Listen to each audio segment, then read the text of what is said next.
নারকেলগুলো একদম বেশ জল বাচ্ছে।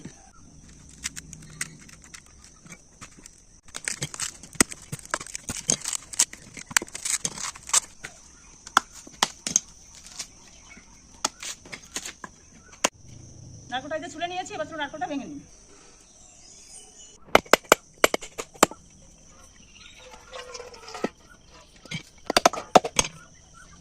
গুলোর পেছনে যে কালো অংশগুলো থাকে সেগুলো বাদ দিয়ে সব এরকম করে আমি তুলে নেব। মিক্সিং জার নিয়েছি, এর মধ্যে নারকেলগুলো সব দিয়ে দেবো। ভালো করে ব্লেন্ড করে নিয়েছি, একটা ছাঁকনির মধ্যে দিয়ে ছেঁকে নেব।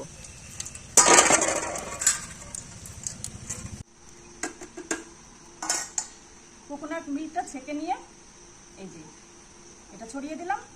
একটুখানি রোদ্রে শুকিয়ে নিলে বা কড়াইতে একটুখানি শুকনো কড়াইতে নেড়ে নিলেই তৈরি হয়ে যাবে কোকোনাট গুঁড়ো বা নারকেল গুঁড়ো বা বুড়াদা।